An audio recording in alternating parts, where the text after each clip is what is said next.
Hello, folks. Welcome back to WW2 TV. And when before the officials and senior officers arrived, a small contingent of British anti-tank troops from 8th Corps became the first liberators of Bergen-Belsen. What happened over the next few minutes and hours is frankly absolutely bonkers and bizarre. And I'll just sort of do a caveat at the beginning of this. In no way are we belittling the awful horrors of the Holocaust, but the next few minutes for these British Tommies has situations that you almost the only response is to laugh, not laugh in a kind of a ha-ha way, but just be totally confused by the situation these poor guys found them in with no information. To explain more is my friend Edward Brooks, who we have a Montys men connection there. So good evening, Ed. How are you today? Yeah, good evening, Woody. Good to see you. Yeah, I'm okay. I'm okay. Life's pretty good. Not getting shot at, not having to deal with real problems. So yeah, I can't complain. Brilliant. So begin by just telling us how you came across this story, because you are a reservist in the British Army. You've got a reenactment background, well, not background. You still do that, as I used to. And this story, as I said there, it when you explained it to me, I was shaking my head in disbelief at some of the just bizarre circumstances. So how did you discover it? So I bumped into it like all good stories. I bumped into it by mistake, Woody. I met a bloke from a local village 20 years ago, and we got chatting, and I wasn't a reservist at that stage. And we got chatting, and there was a museum that was formulating at the time called the Soldiers of Oxfordshire Museum, and he told me some of these bonkers stories, and I took them with a pinch of salt. And I came away and I went and started to look at whether or not they were true. And they were. Yeah. And I, I kind of, so my interest, my bias is in the individual person's experience. I'm not a big picture Mhm. historian. I wouldn't even call myself a historian. I am interested in the individual's experience and what they went through and how they coped with it. And it captivated my imagination.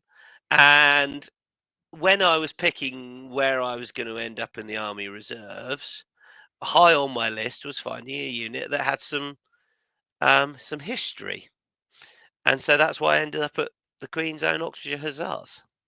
Yeah, and as we'll find out, I mean, this is all about decision making. And what we're going to be doing, folks, is kind of throwing some questions out to you guys watching that you can kind of answer in the sidebar with your, I have no idea what I do. Because that's exactly what Ed did to me when we had a Zoom about this a few weeks ago. And I was like, that all of the options these guys were being faced with were awful, and yet these young guys who aren't in any way at all trained for this particular role had to make these decisions on the spot with all this stress around them. And so it's a way of not looking at the Holocaust directly, but looking at just the weirdness of these poor guys who ended up discovering it. So I'll bring up your slides, and folks, we'll do questions, I'll say, and Ed will be putting questions to you. So let's do this.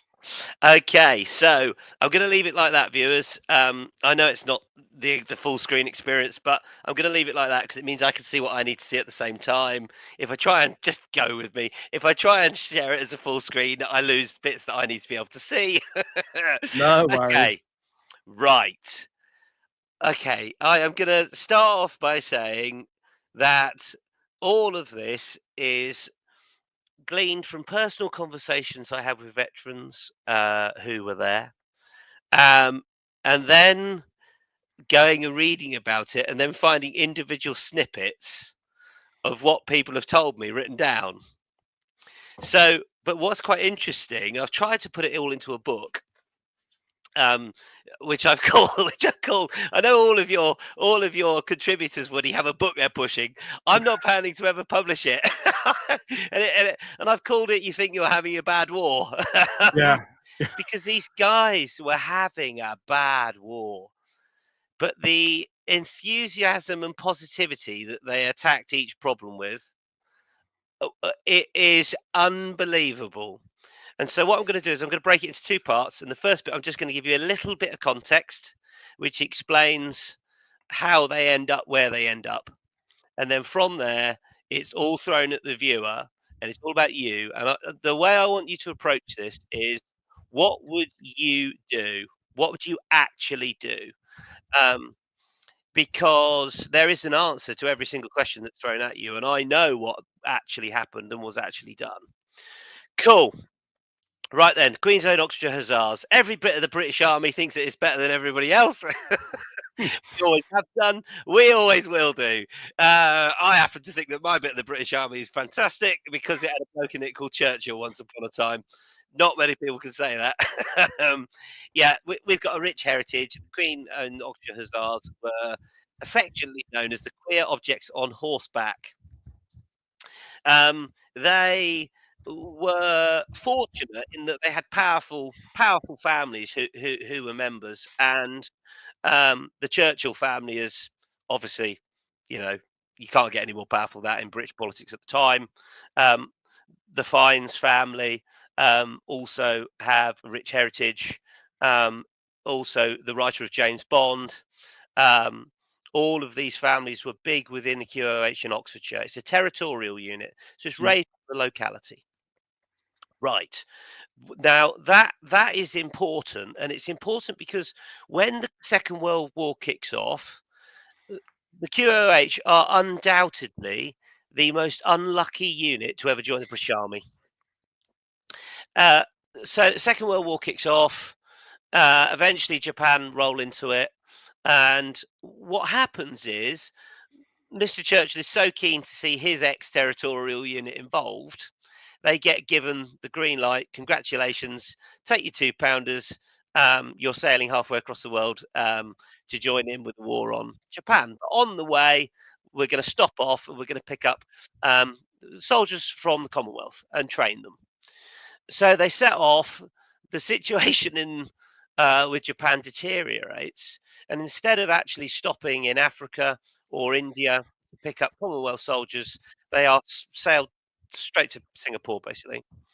And they land, they don't fire a single shot, and the entire unit marches into captivity under the Japanese on day 2 of being in the war zone.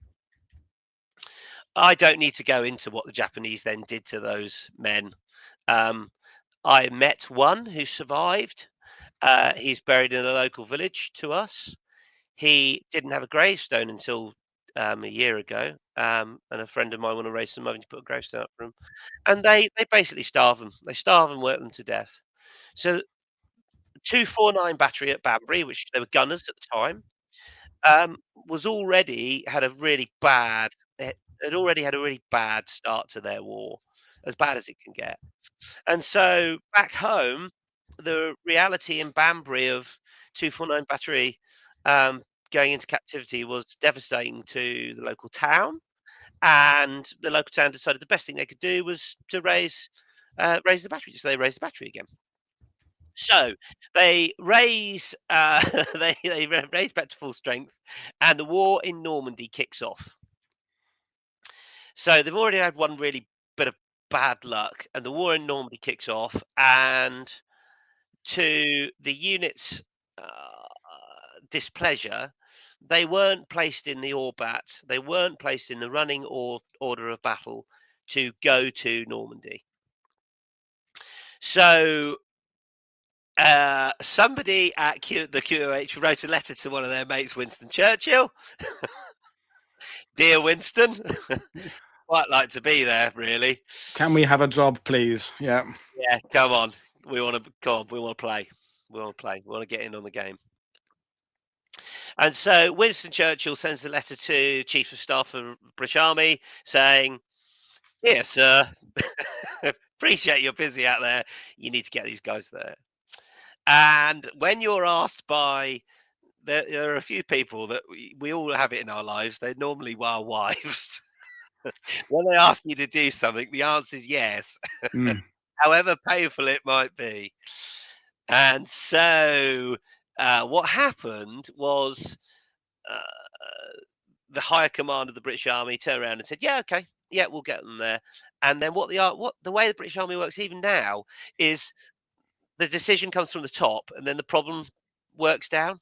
So the problem's now handed down, and the guys who well, all of the formations in Northern Europe at that time turn around and say, "Our orbit's full. We haven't got space to fit them in."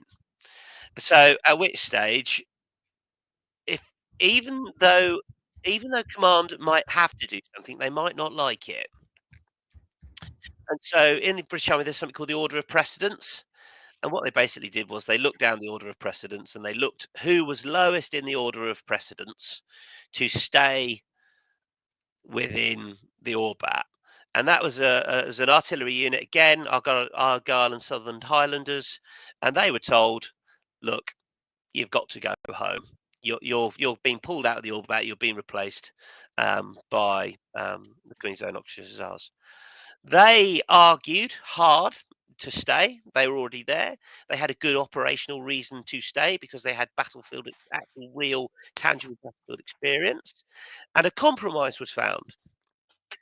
Of the 4 parts, 2 parts would become QOH, 249 battery and 251 battery, and then the other 2 parts would stay as the Argyll and Southern Highlanders. So you had 2 fiercely independent units creating 1 unit effectively, and they were given permission to keep their individual heritage whilst in that unit. And this is all important. And it's important because it feeds into why my lot got the gig to go into Belsen. That's the first thing. The second thing is it means that they wore a very distinctive headdress, which was slightly different to anyone else because they got to keep that heritage because they weren't able to be their own unit. So the Argyll and Sutherland Highlanders bit of the unit got to keep their little tam o' shanter, okay, with the bobble on the top and their flash.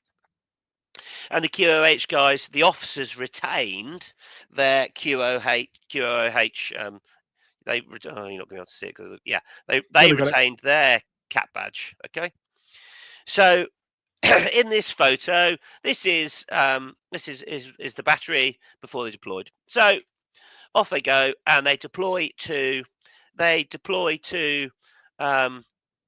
the North European Theatre of War, and it actually went really, really well.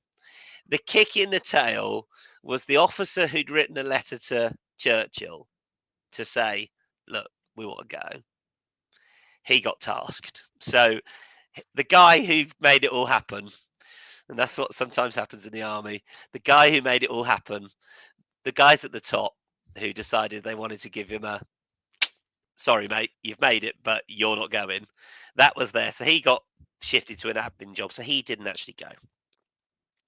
So they roll into theatre, and then this is where now we pick up the story of the next 48 hours for this group of men and what they went through. Now there are so many sources for what happened and when, and the bit that's tricky about this talk, and so there is some artistic license, I think is the best way to put it, is that the individuals who you talk to, well, all dead now, but the individuals and their individual accounts, they blur the truth, as in they don't change what happened, but they can't quite remember where in the order it goes. Yeah. And that's relevant because whilst there are out there some quite good, and this is just a summary, I'm just putting up as an example of where the reference for all of this material comes from, because Lieutenant Colonel Taylor, who was in charge of the battery, he wrote it. I know he shouldn't have, but he wrote it all down. And lots of them did. They were so affected by what they saw. They knew that this was a profound moment in history and that they had a responsibility to record it at a time when recording anything ever, unless it was official, was taboo. Okay, so let's get into it. So there is this nice order of the way that things probably happened, but it's a bit disjointed. But we hit the relevant points anyway. So, okay. So I know Woody has already had lots of people come and talk to you about the overall context for the entire not just concentration camps, transit camps, prisoner camps, The mechanism, if you like, yeah. the whole thing, the whole game. It was huge, it was vast. But this particular piece of North German soil, Belsen, there was a sign erected. I'll let you read it for yourself. But there was a great feeling of responsibility for the soldiers there on the ground to get the message out there. And in different languages, this site is the infamous Belsen concentration camp. Now, that's interesting because we wouldn't actually call it a concentration camp now. It was a transit camp. It was where Germany had run out of places to hide people. Germany had run out of places to put people.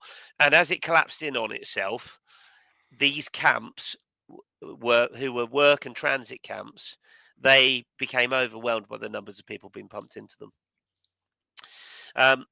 Again, these numbers actually turn out to be massively underestimated based on what we now know.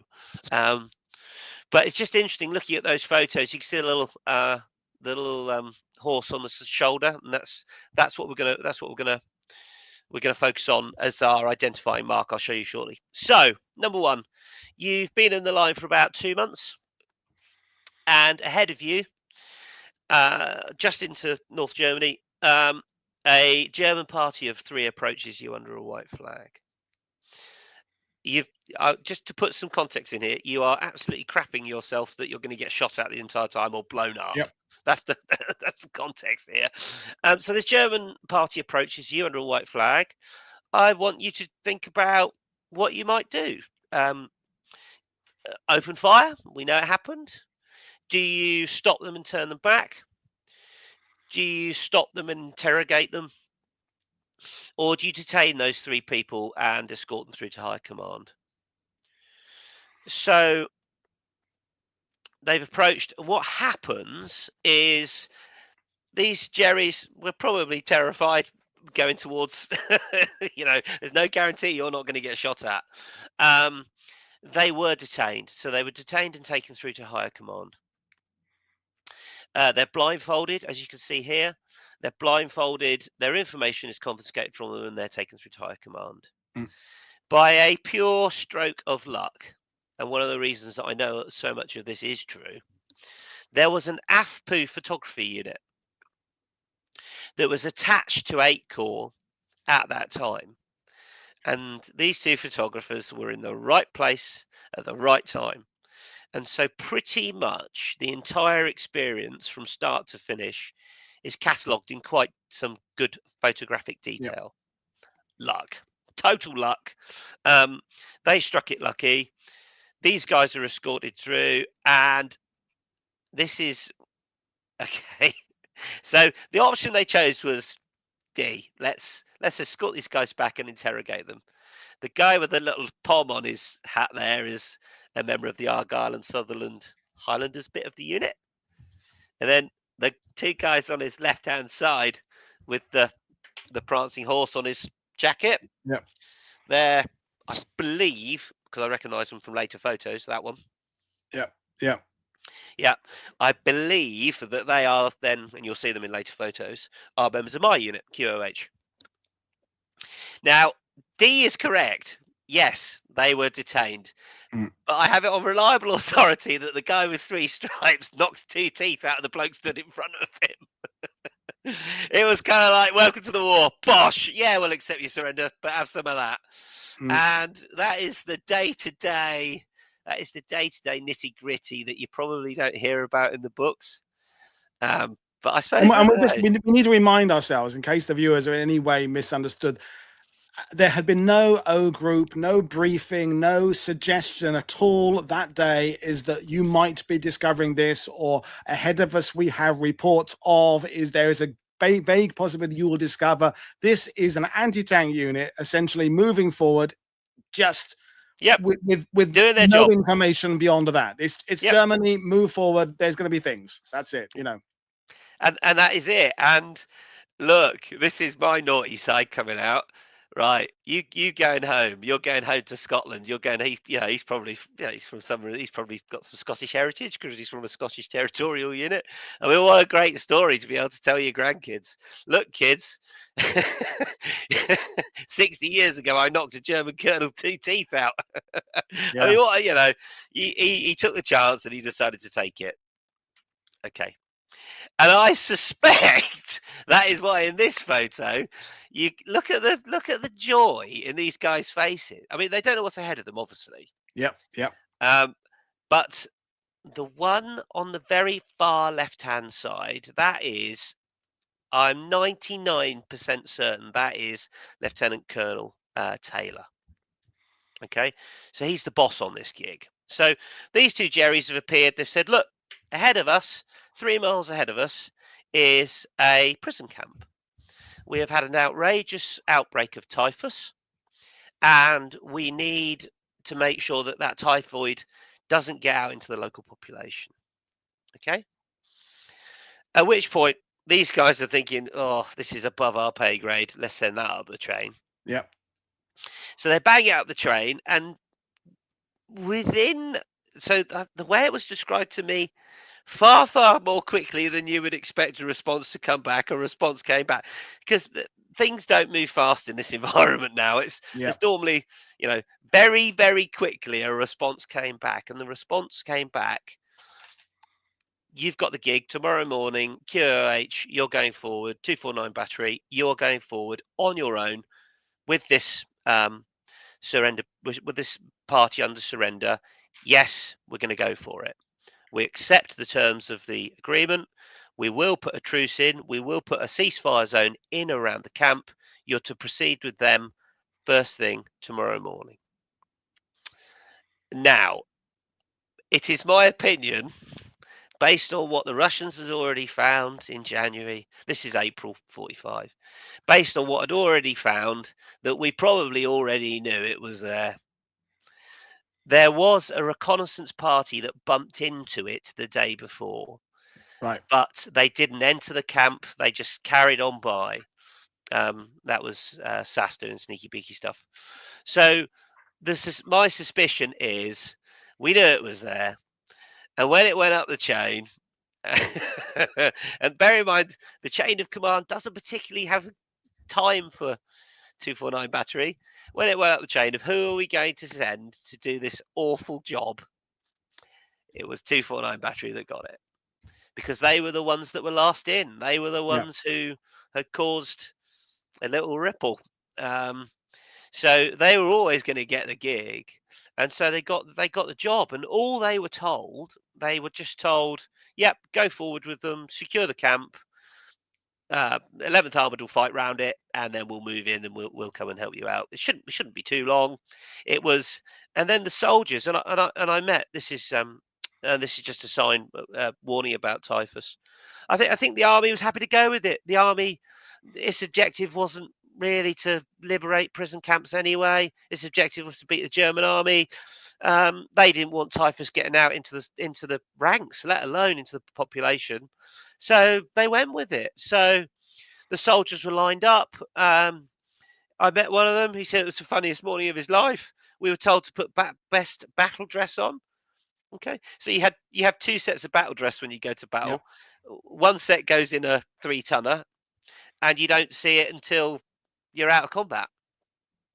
So he said these 3-tonners, these 3-tonners rolled up. We got best dressed into best battle dress. This is why. I mean, this is squaddie humour. This is, at this point of the war, your average Tommy, your average GI doesn't know about what they're going to be seeing next. There's griping because they've been at it a long time. Yeah. Collectively as the army, there's a sense that the Germans are beating. We all want to go home. We all want an easy way out. This is mega griping about, why are we being sent to do this? It's not our turn again. The food is crap again today. Why don't we get new this? Why don't we get new that? You know, this is one of the things we're trying to examine on this channel right now, is the why we fight thing hasn't come into place yet. This is standard, just armies, squaddie, griping. Why? And then the bizarre nature of the fact that someone has decided they're going to put their best uniforms on for this. And we must underline this at a, as you say, at a higher level. There has to be knowledge of exactly what's going to be ahead. And the fact that they've sent this thing saying that there's a, they've interrogated these people, there's officers there, possible typhus, and they're sending, there's no attempt to send a more specialist unit or hang on, maybe we should send some, just go forward in your best battle dress and hope for the best. And I think that's why this is that kind of into that Spike Milligan, when you don't know what else to do, just kind of laugh at how bizarre the British Army or any army is. Yeah, and they do. Like, you're dead right, Woody. And these guys, they said, "Oh, I suppose I better put my best battle dress on. I might meet someone important." Oh God, just bonkers. So they did. So they piled into. This time they were on towed 17-pounders, which was towed by it's a converted tank basically. I think it was a Crusader they called it. So they jump into their tanks and they sit on the front of the British front line, and it was described to me by another as his scariest moment of the war. You know, they've been killing people and been getting killed all the way through, but this was one of those occasions where if your numbers up, there isn't really anything you can do about it. Once you get over that German line, if it's a trap, you've had it. So he said it was the worst moment of the war for me. He said I sat on the top of the tank with the Bren gun on the armor, and he said I just sat there thinking any minute now this is going to kick off. And he said it didn't. The white flag party came. They picked us up. We went towards the German lines. The German lines almost sort of parted to let us through, and our convoy and the 30 whatever blokes, which later became 210. But the initial party moved forward. They moved 2.5 miles behind German lines. And this is when it ramps up. This is when the decision-making process goes like full on. You're not in Sandhurst any now, boys. And so they they said, I'm laughing because the way the guys told it to me. They said, leaning over your tank, you'd look down at German units and they'd look up at you and they were surprised to see you, to see them. He said, but you were under escort by the nastiest bit of the German army, which was basically SS police units, and no one messes with them. So that was it. So he said we got to the camp, and the only protection we'd been given, and this is why I have so much, I suppose, evidence, is these are the AFBU guys, and you can find this entire photo library on the IWM, and with each one comes like a little index card to describe what's happening. This was the only provision they were given. They were given no training, they had no medical expertise. They were literally given an anti-typhus powder to stop any flea infestation on them, and that was it. They were sprayed down, and off you went. And so they rolled into what they thought was a camp. And they rolled into the camp, and the soldiers said to me, "Well, this doesn't look so bad. This camp's pretty good." What they didn't realise is they weren't actually in Belsen. They'd been taken to an SS holding camp, but that SS holding camp was for the guards, not for the prisoners. So again, it was told to me in quite a jovial way. How embarrassing. We thought we got there. We thought, well, this isn't too bad. So they, at which point they marched towards the gates, and what had gone with them was a recce unit, as a Cromwell recce tank on the left, and you can see a loudspeaker scout car. These guys, and they watched most of the guards filing out, and they're sat on the edge of the unknown. They're sat on the edge of the total unknown, and Lieutenant Colonel goes forward, and the camp commander comes out. His name is Joseph Kramer, and he comes to you at the gate, and we have context now of who Joseph Kramer was. He did not. He just knows in front of me is a quite smartly dressed SS officer who arrives, presents himself as you would expect to present yourself, and he says, right, he comes out to him, "What do you think then happened? Or what would you do?" So do they decide to shoot Mr. Kramer on the spot? Does Mr. Kramer tell you that you're not welcome? He doesn't want to hand the camp over and he turns you away. Do you decide, do you know what? I'm going to interrogate him. Let's give this guy a good interrogation. Or does Mr. Kramer offer to give you a tour of the camp like you were at Butlins and just show you how it's run? Mr. Kramer. Most answers are saying D. Most people are saying that, with one or two saying C, interrogate on the spot, or maybe a combination of C and D. With the pure arrogance of what we now know is the arrogance of Nazi culture, he offers to give you a tour of the camp and show you how it's run. And Lieutenant Cole stood there. He thinks, do you know what? I've got no better option. I'm going to go with this. This is Kramer. This is Kramer and his partner. These guys, they were hung. They are two of the most infamous, horrific war criminals, sadistic arseholes you can imagine from the regime, weren't they? But again, that's us understanding that with the knowledge of hindsight, with the fact they were tried, with the fact there's all this paperwork. As you say, we're trying to present this from the point of view of a unit of untrained, for this purpose, anti-tank gunners who are arriving here having been told there's a potential typhus outbreak. That, at all times we're trying to bring this down to what information these guys at this moment had, and trying to not look at the bigger picture. We're trying to look purely at the moment in time. And this is where it gets mad. This is where every decision is like there's no way that I think you could have coped with this unless you went into it with the enthusiasm that they did. I just don't think the human psyche. And I think this is why the people you spoke to in that Spike Milligan kind of way, if they were going to deal with this without having decades of PTSD and moral kind of convictions about this, is to find that innate squaddie humor in it all and just kind of just laugh at how the world has put them in this situation and kind of tell that story in Spike Milligan kind of black surgeon's humor kind of way. Because otherwise you just, as you will find out, folks, when it gets to the next question, you'd just go mad if you didn't somehow find the common root of laughing in adversity, even if it seems inappropriate now. And they do, and like at this, and this is the bonkers thing, at this stage, every single one of them said the same thing. Like they all, to a man, say, even stood at the gates of that camp, we didn't believe what we'd heard in the news. We didn't believe it. How we know that now with the context of modern media, that humans can be horrible to each other. And they didn't know that.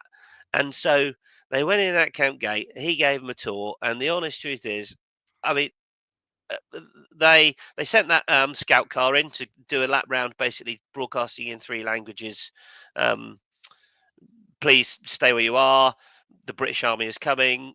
You are going to be liberated, but we're not here yet. Stay where you are. Wait for us to get water and food to you. Please cooperate with us because that's our best chance of getting you what you need. That was the message that went out. And they did. And some of the soldiers, still pretty terrified that they're in a massive trap, went out and started going and talking to people. They just wandered into the camp and going, whilst Lieutenant Colonel Taylor is having a chat with Mr. Kramer, a tour of Butlins, which is just, he said he was a horrible man. Whilst Lieutenant Colonel Taylor is having a tour of the sheer enormity of the problem in front of him, the soldiers went and started talking to people.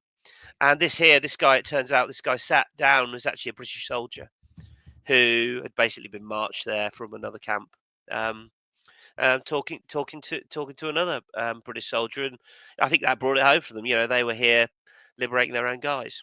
Yeah. So you've been given a tour, and you have seen Lieutenant Colonel Taylor by this time has figured out Kramer is a madman and has just given me a tour of some of the worst treatment of humans ever taken place on this planet. Yep. You've got there is no water on the entire camp. There doesn't seem to be any form of sanitation in use. There is no food available. Nighttime is coming. And Kramer now is in the situation where he says to Lieutenant Colonel Taylor, right, what are you going to do with my guards?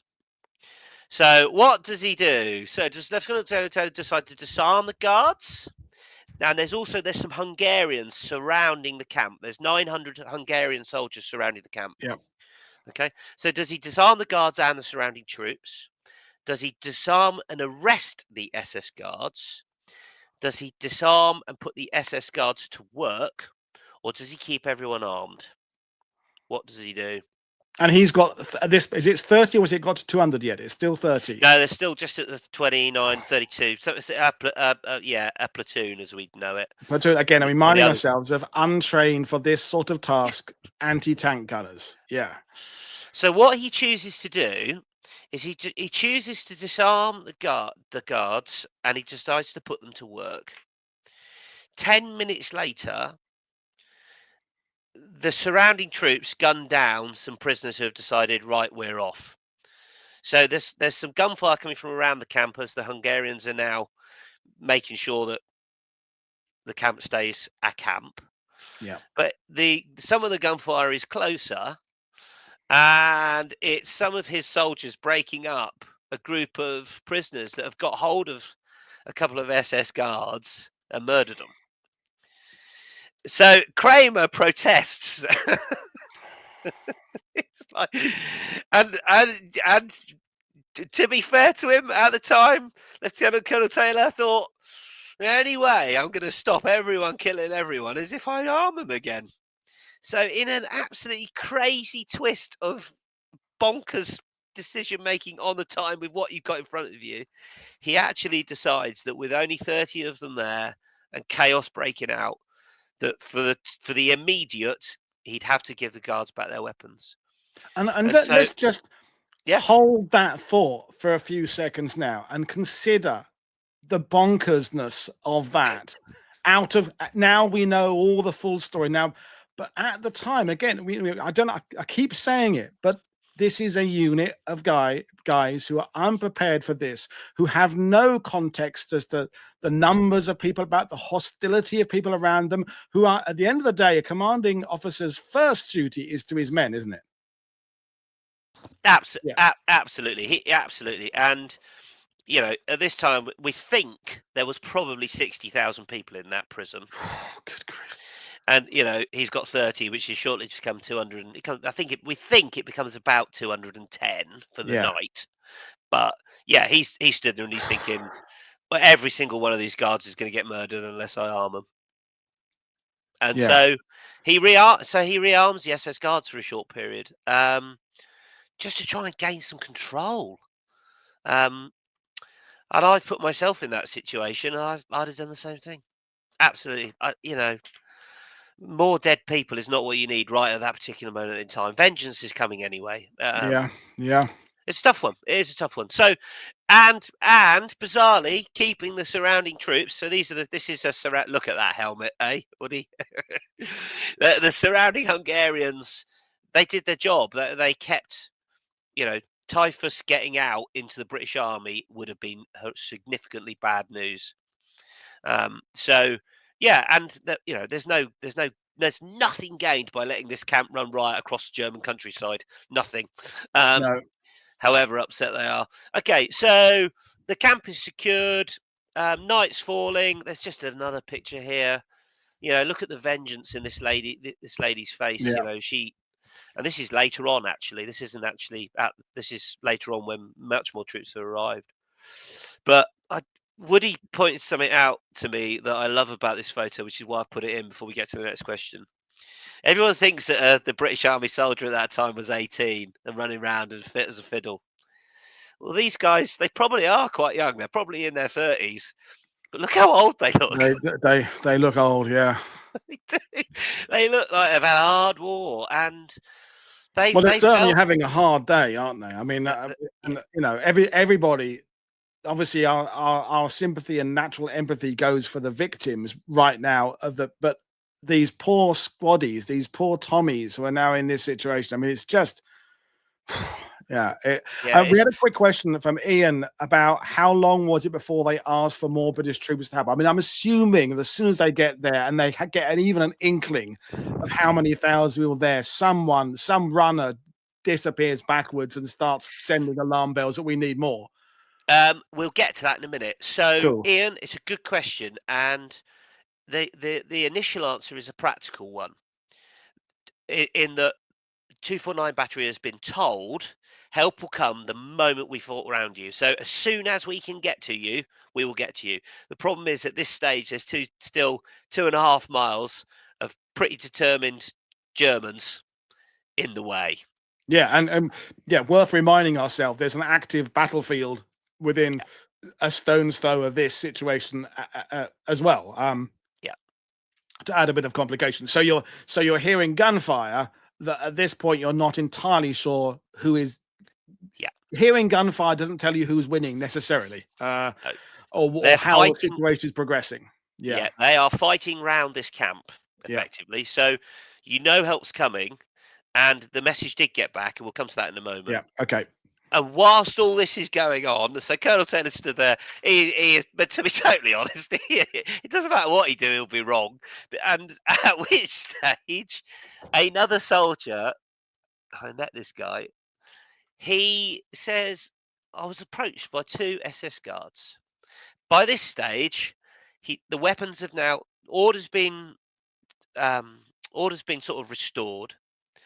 He's corralled the SS guards together, and he's got all the SS guards in a sort of a under his control. And that picture before was effectively British troops protecting the SS guards at this stage. They're taking their weapons on them, and 2 SS guards approach him, and they say to him, "We can't cope with what we've done. It's only a matter of time before we're shot. We want you to end it for us now." What are you going to do? You got 2 Germans stood in front of you. So do you grant them a wish? Do you take them away and do you shoot them yourself? Do you arm them?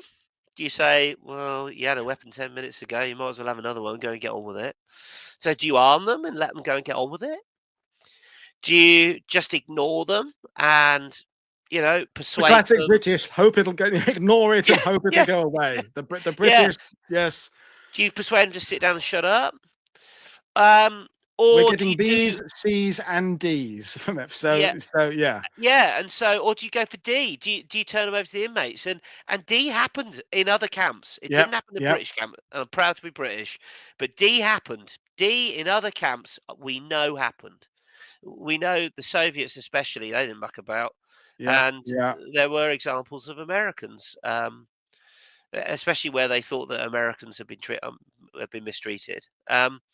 So they just turned them over to the inmates and let them get on with it. And there's also that. I mean, we're assuming, Stuart Burbridge asked why exactly they want to be shot, and we're assuming they're saying it's basically out of guilt, but it could be a ploy. It could be a trick. I mean, the Allies think of themselves as being we're the masters of trickery, Operation Mincemeat, all that kind of stuff. But the Germans did tricks as well. So there's no guarantee the person is even saying the truth. Yeah. And you've just watched 2 of your mates get bludgeoned to death earlier in the day by a load of inmates, by a load of prisoners. I got a feeling that those 2 Jerrys thought, if I'm going to go, I'd rather go the way I choose. If I'm going to go, I don't want to be bludgeoned to death with a shovel, or getting shot is one of the quicker ways to go. And I suspect that was what was in their head. It's going to happen to us. So anyway, and so what happened was, and I'm not going to tell you the guy's name because it wouldn't be fair. If you go and search it on the internet, you'll find it. Yeah, it is there, folks. Yeah, if you want to find it. He said, so I took him and we went for a wander around the back of one of the sheds and into a little wooded area just outside the camp. And I came back on my own. Yeah. he never And actually said it's I. hard to find an argument at the time to really say that was wrong. I mean, You I know, am saying it's wrong. Objectively, I'm saying it's wrong. But yeah, subjectively, at the time, given what these guys have seen, this is why this discussion I knew would get people thinking, because it's posing questions that we just don't want to find ourselves having to answer, and that's it is. It's why we're having horrible. this discussion. Yeah, it is horrible. And um, oh gosh, what would I do? I know what I do now, because I've had, you get loads of modern society is modern society. You're taught to do the right things, but and the British Army now is fantastic at training its soldiers in the law of armed conflict, and training its soldiers in how to handle prisoners and handling them with respect and integrity, for good reasons, because you're more likely to find out what you want to know from them. um, but so now it's easy for me to say, well, see, ignore them, get them to shut up and sit down, because that's the right thing to do. But in that context, who knows what they'd do? And Well, this, and this is why I guess we're going down a massive rabbit hole. The British Army does develop the hearts and minds policies of the 50s and 60s, where yeah, they people, even at a junior platoon commander level, are given instructions of how to deal with local populations. They're given yeah, the art of the convincing people to come on your side. This yeah, is now part. Anyone watching this who's been through the British Army NCO officers system in the last few years will have had some kind of yeah, frame of reference for massive. tough questions, but really not in 1944-45 for your No, average conscripted. Well, okay, this is a TA unit, it's slightly different, yeah, but and this they're is what, surrounded. as you They're said, surrounded. you used the expression beyond the pay grade. This is you can imagine these guys thinking, but I know exactly how to put a sight on a 17-pounder and take a pot shot at a panther, Yeah, Mark 5 coming towards me. But this, I've never done anything. No, there's been no context for this whatsoever. yeah, and that's it. And your only context is death and destruction, which you've seen in spades. And the bit that I think probably argues that he probably did at that time, he made a decision that was acceptable, is that the entire framework. I mean, we hung a lot of Germans at the end of the Yeah. war. We hung a lot of people for their crimes. So, within society at that time, there was an acceptance that death was the acceptable penalty for what you've done.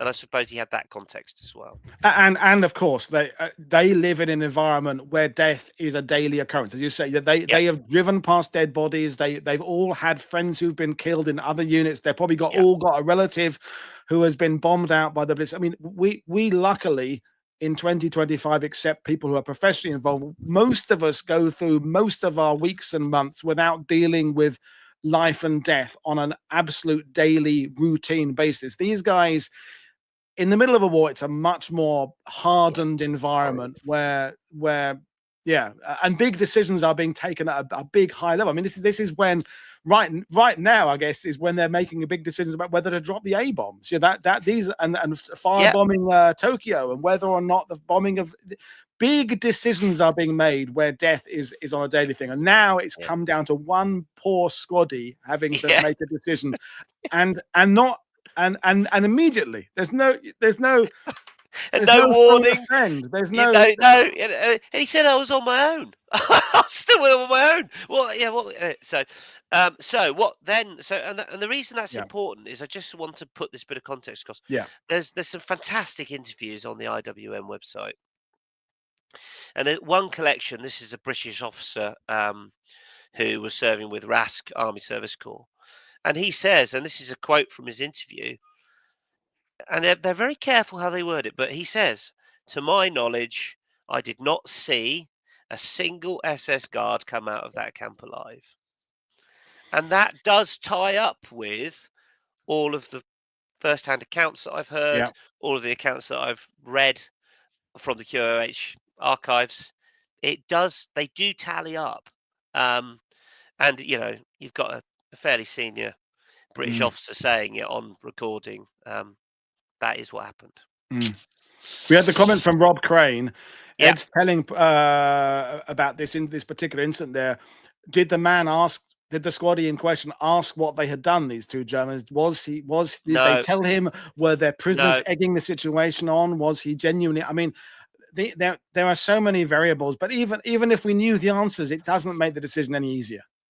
Correct. It was literally these two guards approached and said, "Look, we can't cope with what we've done. We're going to be hung Wow. anyway. Our time is limited. We want you to take us and shoot us." And it was as simple as that. And Ian Carr added, "Does this squaddie report himself later on?" No, they carry on. Absolutely Yeah. not. You know, Yeah. I don't think it was even Also, discussed. I don't think it was even discussed.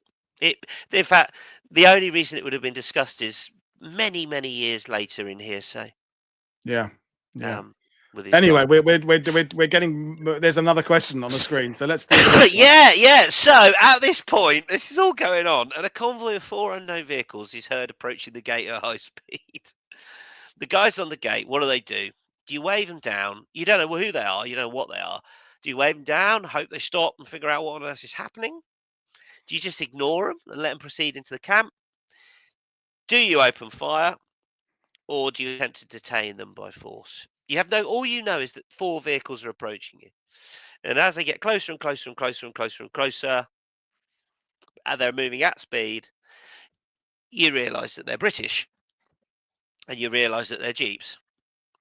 Okay, this is not a photo of them. It is purely for reference to give you an idea of the type thing that came towards them. And it's 4 of these, and I'm searching desperately to find the reference to it, because we know what units, we know what special service units were working in that area at the time. So Yep. Find, but but what they basically do is they just ignore them. they just ignore them and let them blitz into the camp. I mean, can't get any worse. You don't really want to open fire at some British guys. Detaining them by force is probably not going to go well for anyone. I mean, they don't even attempt to wave them down, is what I'm told. Apparently, they just let them they just stood there and just let them into the camp. So these 4 vehicles go into the camp. And all we know is that Lieutenant Colonel Taylor eventually catches up with them and says, "What are you doing?" And all they say to him is, "We've come to look for one of our guys. We've come to look for somebody who was working with us in France. We know he's here. We've got him. We're going." And they go just straight out of the camp, gone. And again, that's a variable you haven't got control of. You know, they could easily have got shot up on the way in. Yeah. But he doesn't. And it also, I mean, it also allows us to speculate that if special forces units, which would be the term used there, SAS, whatever, are aware that there's British Army unit already in this camp, they're aware that one of their former guys is in this camp, and they've arrived with him, that at a higher level, there's a lot of information circulating about what's going to be ahead and what's, because these guys know where they haven't stumbled across that. They've come here for a reason. We can only assume they haven't been just driving around Germany randomly, have they? No, I suspect this is the unit that bumped into the camp 2 days previous. Yeah, I suspect they bumped into the camp a couple of days previous, have come away, then realised one of our guys is in there, and the British have taken it over now. Let's go get him. I suspect. But it's documented. It happened. We know they blitzed through the gate. We know there was a hell of a row because Colonel Taylor's trying to take control here. You know, there was a hell of a row with them, and they just say, "No, we got what we want. We're going," and they went. And he thought, "Okay, that's." And it's also, so this is, you know, why you're bringing. It's setting this precedent that now, if anybody turns up with a gun, they can go in this camp and do what they want, either rescue someone, exact revenge, whatever the. Yeah.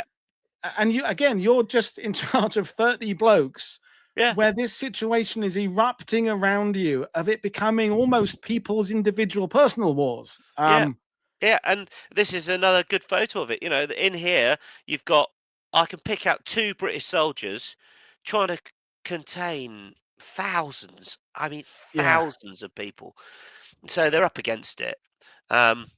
So at this stage, bear in mind they've now been in the camp for about 4 hours.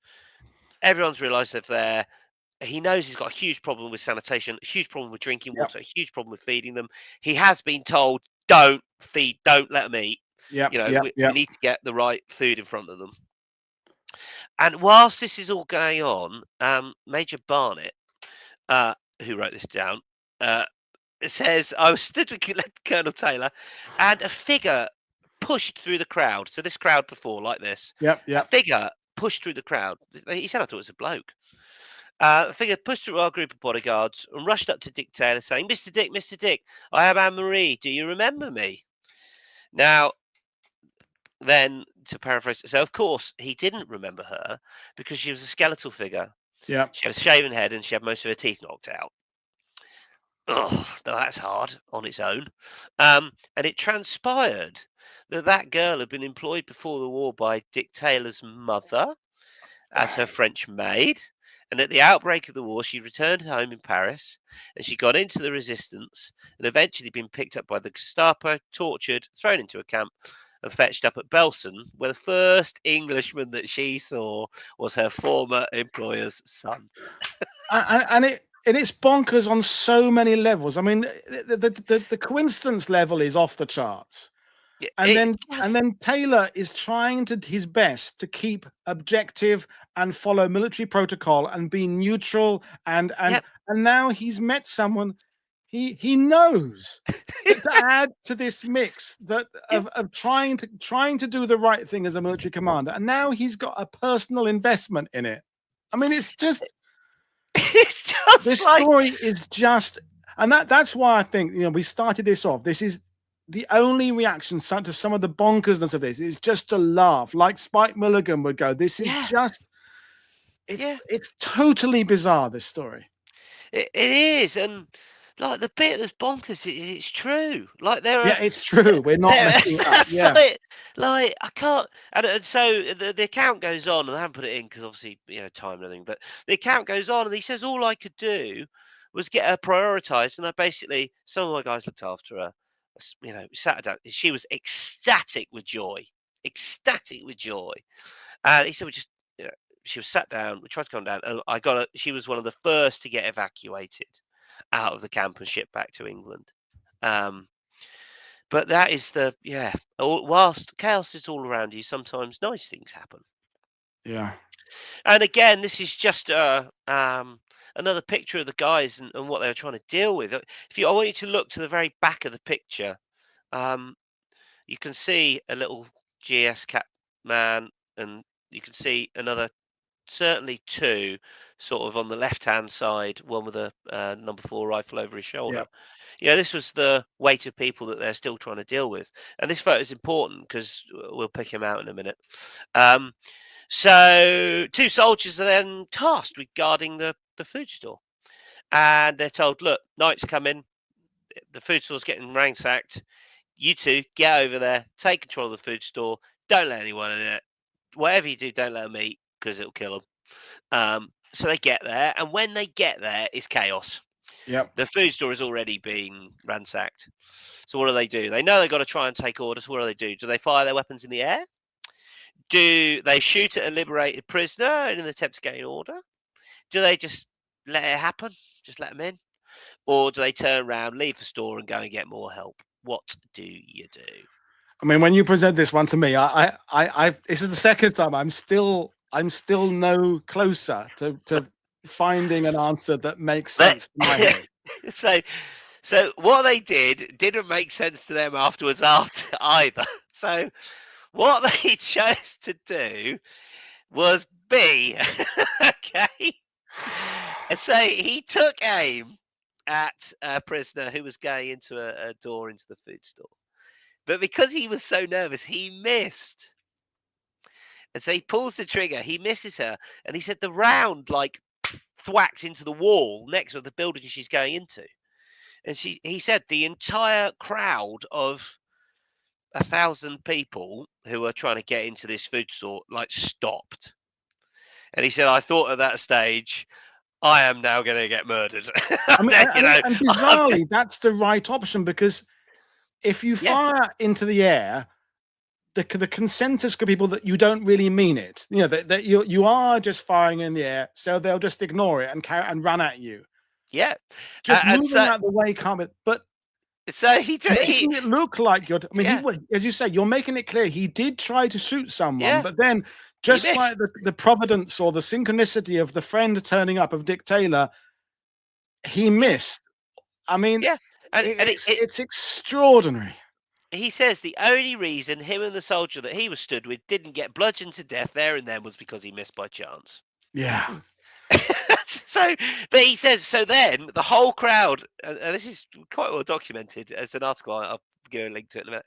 The whole crowd stopped. It was like that moment in time of, oh, what's going to happen now? It was like, oh my God, that was the wrong decision, but I've done it.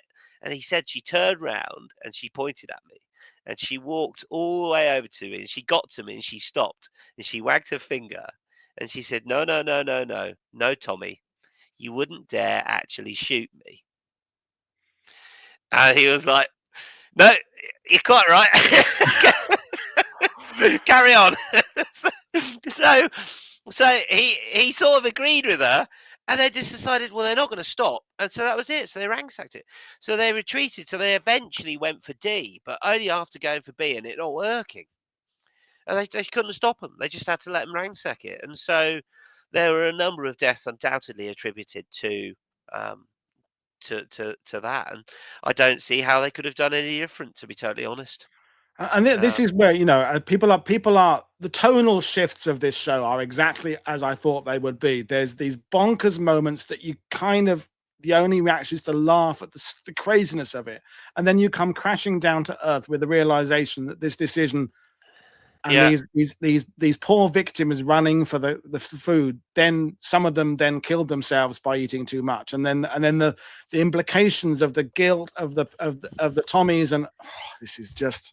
yeah. And what's even better is, so that photo I showed you before, you see a little white circle around the one at the Yeah. back. That's him. His name's George Leonard. And it's all documented. And when I read this article, I can't, it was on I think it was Daily The Daily Mail. Mail, wasn't it, a few years ago? Yeah, Yeah, because you sent me the link and I read it. Yeah, yeah. But what's bonkers is, as you read through the article, stories I'd heard from other people, he corroborates. yeah. So, third paragraph down, he reveals how 2 SS guards were shot dead by British soldiers.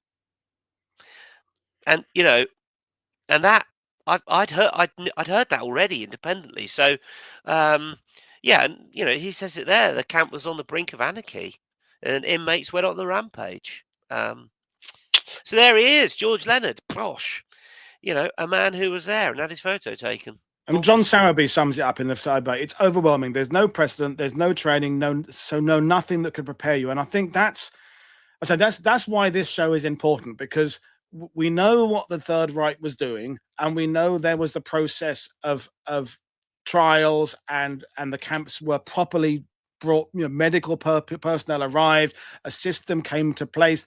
We spoke about Eisenhower visiting the camp last week, but we're in this in between period where it's in flux. The Third Reich Yeah, are, in a sense, still in control of this environment to some extent, in that there are more guards, albeit disarmed, than there are British soldiers.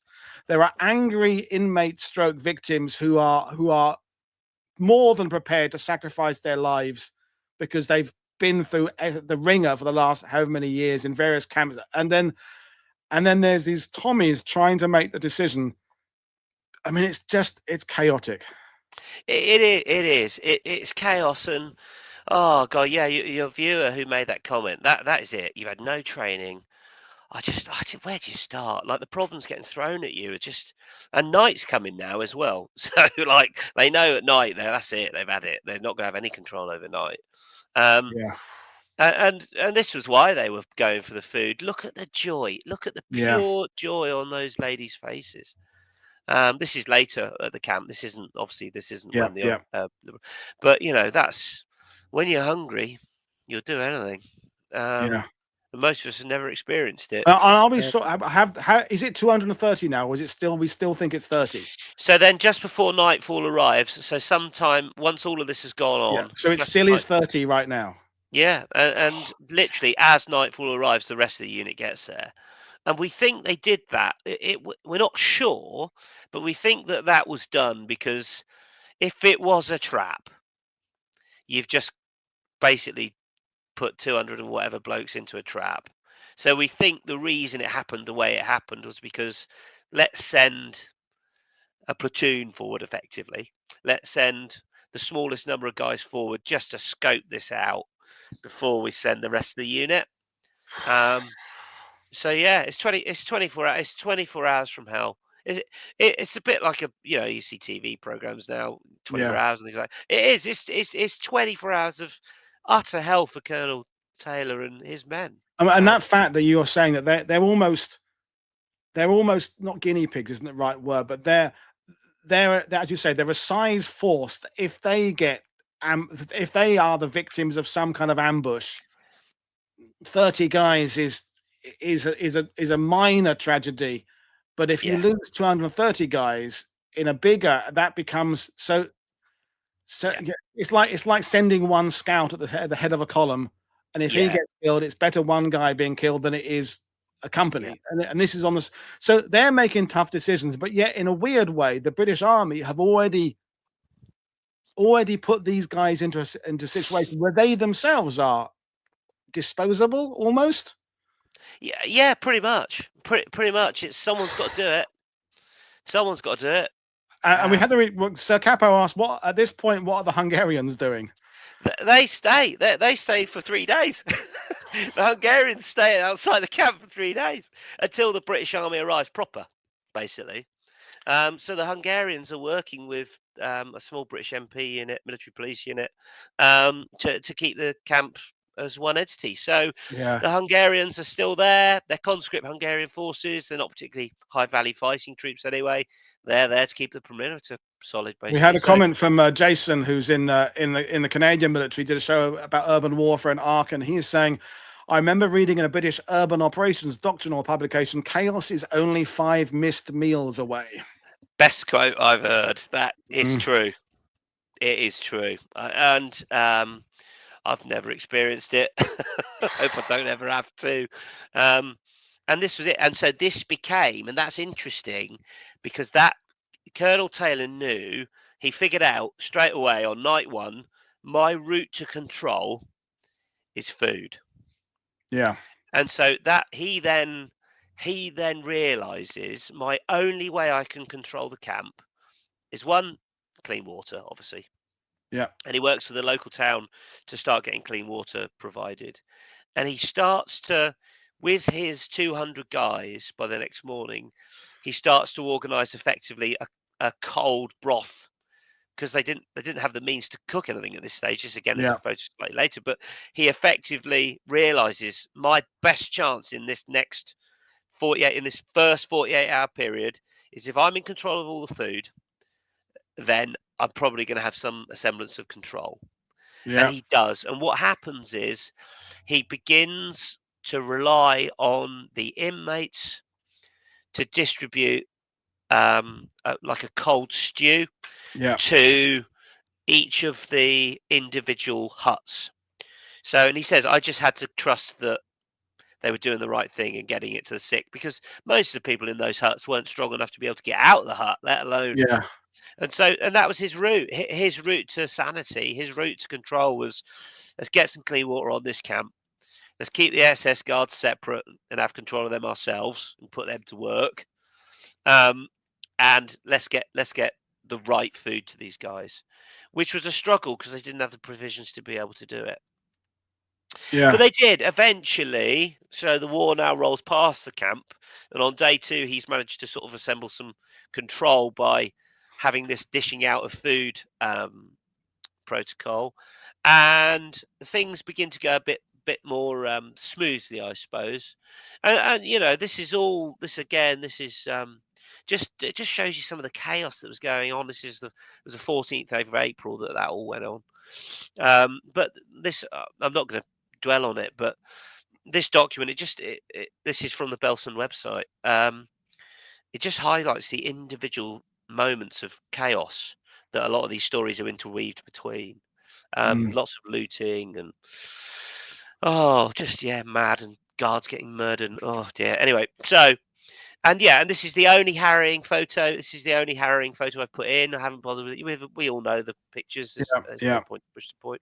But this is just my guys getting the SS guards to join in on the cleanup operation. You can see if you look at the shoulder, you can see the knight, you can see the red and white knight, and the cap badges are QOH ones. When you start looking closely on the officers. So yeah, they begin to get the guards to clear the camp, and by the 16th of April, by sort of day 3, the war has gone round it, and it was the Canadians, actually. So you'll meet lots of people that say, "Oh yeah, I met somebody who went into Belsen," and yeah, the British Army trawled a lot of people around Belsen because they wanted them to see it. It was the Canadians that came to the medical rescue. Yeah. Significant Canadian units that have been trained to deal with this exact type of emergency were the first guys on camp that knew how to solve the problem. And they knew that they had to get the right nutrition into everybody and get them clean, because typhoid is spread by mites, basically. And so they did. So they set up these dressing stations, these washing stations. It's like a cleaning house. And they put the Germans to work. And every single person in that camp was washed down, given the right care to give them the best chance at surviving the next 2 weeks. Yeah. And they did. They went through the whole camp, every single one. You know, and that is an example of doing the right thing at the end. You know, a lot of people wouldn't have survived anyway, but they did the best that they could to set these stations up. And eventually, the entire camp was burned to the ground. Yeah. They brought in some wasp flamethrower Bren gun carriers, basically. So basically a universal carrier, Bren carrier with a flamethrower on it. And they torched the camp. They torched a lot and flattened it. And yeah, I suppose the ending is a good story. And these are some guys, again, just a couple of gunners, because they were gunners, they were artillery guys, just meeting with people. It's just nice to see that. It's just an example of, I know the Americans did it, and the British very much did it as well. It was almost a justification for the fact that we were thumping our way across Germany, killing lots of Germans at the same time. You know, we're here for the right reasons, I think. And they did. They trawled lots of people around, and it is food for thought for me in this modern world. We're pretty insulated in Northern Europe from all those things that go on, but I always give it as an example to the soldiers in my unit. You know, not one person out of those 210 blokes that end up there on day 1, if you asked every single one of them, did you ever think you'd end up in a prison camp dealing with what you've just dealt with? Every single one of them, the day that they signed up, wouldn't have thought that would happen to them. Yeah. And it did. And it's food for thought. This is a little group that I'm in. Woody, I know you know a lot of these guys. I dabbled at the early days. Yeah, and you know, we do reenactments, and we go and do reenactments because we want to experience, we want to feel a little bit like what those soldiers would have felt like. But it was when I heard about this stories that, you know, even when I go off do you know, go and play soldiers, when I go and play Montys men, you are never going to be able to get anywhere, not even 5% of the way towards experiencing what those guys experienced with those horrendous decisions. And the same that extends as well to those of us that read a lot of history. No matter how much we read about this stuff, no matter how much we think we are learned about an aspect of it, we didn't live through it. We did not have to face these dilemmas, face these traumas in real time. We have the ability, if we're reading a Peter Caddick Adams book or a Waitman Bjorn book about the Holocaust, we can put it down when we're okay, I've had enough right now. I'm going to go and have a cup of cocoa and go and watch whatever, the Dukes of Hazzard or something. But these people there had to just keep on doing it and make a decision there in real time, and then live with the consequence. We did a show with Ellen Besno a few years ago, right in the early days of World War II TV, who knew one of the Canadians who was part of that team that went in a few days, weeks later, and was Jewish and met a number of the obviously the Jewish victims and inmates, and how he then became a profoundly interested in the morality of it all. The bit, which is, of course, the big overarching question of the Holocaust is how can human beings do these things to each other?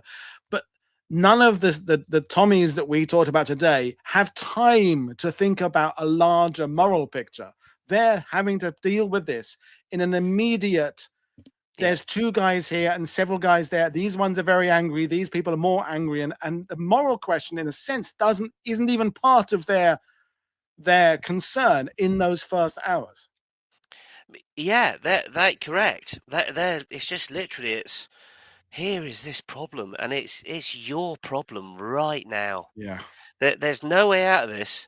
Whatever happens, yeah, there's no way out of this. yeah. And I just left. I mean, he died unfortunately, so I never actually met Lieutenant Colonel Taylor because he died before I became interested in it. But I just that bloke. I mean, God, to to go forward and to be leading that intensity of And what. yet, as you said there, he did within hours realize that food and controlling the food was the key. So some innate ability Yeah, to make decisions as a product of the World War II British officer system kind of came through. He fell back on this inherent ability to a decision needs to be made. I have to find a practical solution to this. And the fact he was able, I mean, it kind of makes sense to us that food would be the key factor. But again, we've not seen what he's seen. That the randomness of meeting his mother's maid from Paris and what that's going to how that derails your thinking. I mean, extraordinary stuff. Extraordinary. it is, Um, and I just, oh gosh, it'll never happen again. Yeah, Like, no. I mean, oh, Ian Carr gave the lesson. Was this learning relayed to headquarters as learning for the next camp? Was I, anything sent up the chain of command saying, "For goodness' sake, don't send in 30 anti-tank gunners"? They got away with it. They managed it okay, but next time you ought to. Here's a thought. Why don't we give them some kind of briefing in advance? so the horrible truth is, there's two parts to this answer. One of which I think you might have touched on in some of your previous shows. One is that the army, the polite way to say it is the army liberating prison camps wasn't on its list of It's not. priorities. No, that's it. But that everyone's covered that. Yeah, It's the destroying the German army, army and bringing it into the war, which yeah, in turn will yeah, directly yeah. mean the end of the Holocaust. But Yeah. that's not the aim. What they did do, what definitely happened was, I suspect the reason that Canadian medical unit was where it was when it was is because they knew it was coming. So we know that Belsen was definitely one of the first camps to be liberated, where the right medical unit went Yeah, in as soon as they could. A lot of the other camps were wandered into by whatever unit happened to be unfortunate enough to fight its way up to the yeah, gate. So we know that the one learning outcome that was definitely passed on was, right, we know where these camps are pretty much. Yeah, aerial reconnaissance at that time in yeah, Germany was yeah, second to none. Intelligence, we now know what they're up to. So we know that what was relayed was that specific medical units were then moved into any further camps as they yeah. got to them. Um, it was just a slightly bizarre set of circumstances that this truce had come first, Mm, which probably, and again, the reason that truce came, in my opinion, is the German army didn't like the SS, and the German army was in control of that part of the battlefield at that time. And so the German army wanted to disconnect themselves as far as possible from that camp and what the SS were doing there. And this was the German army's opportunity to turn up and say, it's nothing to do with us. We want to hand it over to you. We haven't, it's not us. It's not the here. It's not the here. And that, I think that's why they came forward, because they thought, well, we don't want to, at the end of the war, be blamed for what's happened there. And so, again, it was probably a saving their own skin from the commanders in that mm, area. You know, what's our lowest risk option? Well, we might as well tell them it's here. yeah, And they did, and there was in some of the accounts. particularly when they arrive at the SS guard camp, there are references to the tension between the SS elements and the Yeah. German army elements. The German army refused to go into the camp. That's why the Hungarians were outside it. Oh gosh, Woody, I'd like to. It's complicated, and it basically, I think my takeaway, and we will bring this then, is that when people say something simple like, "Did the Allies know about the Holocaust? Were the Allies prepared for what they were going to find?" The answer is, well, it depends at what level we're talking about. And and David O'Keefe made the point in the sidebar of a previous show that he believes, from his understanding of Ultra, is that units were being vaguely pointed in the direction of camp. If there was a way to annihilate the German army and it took the troops near a camp, they were sent that way so they would discover it, liberate it, what language you want to use, but that not that at a divisional operational level, people weren't told, by the way, we're sending you this way because we think. But as you said, there is aerial. I mean, the Holocaust, as it became labelled after the war, but the Allies were aware from late 41, early 42 of what was going on, and many would argue they knew about it, the system, before then. So clearly, Dick Taylor had no idea what the fuck he was going to walk into that morning. No. But at a higher level, someone is probably aware that he's going to be coming up there, and that just makes you kind of, and I say what the Germans knew about it, in that this is also bringing up the whole clean Wehrmacht myth, is that the Germans are sufficiently in the know. If your theory is true, the German army are sufficiently knowledgeable about what the SS are doing to not want to be brought into it themselves. But it does mean they know, though, which means if you know, on some level, you're guilty, aren't you? Yeah, they have to share the responsibility for. I think it was on one of the. I think at the time they called it German culture. Yeah. They had to be responsible for everything that what we now know as Nazi ideology. Well, this is the thing that if you are aware of injustice, if you're aware of something and you say nothing on some level, you're guilty. But that we're going into a big philosophical discussion that I'm not going to go into now. But that's the point about this show, is that it's raised lots of questions that we don't really want to ask ourselves. Is that what would we do? It's easy to kind of, in some ways, place yourself as a Bren gunner in a section and as a sergeant saying, do this, do that, go over there, and you're falling back in your training. You know how to fire the Bren gun, you know how to move across open ground, you've been trained to do it hundreds of times, and in that situation there's a certain amount of muscle memory and detachment of the brain from that situation. Well, you're kind of in agreement there on a principle. Enemy forces, when you're fighting when you're fighting enemy forces, it's fairly easy.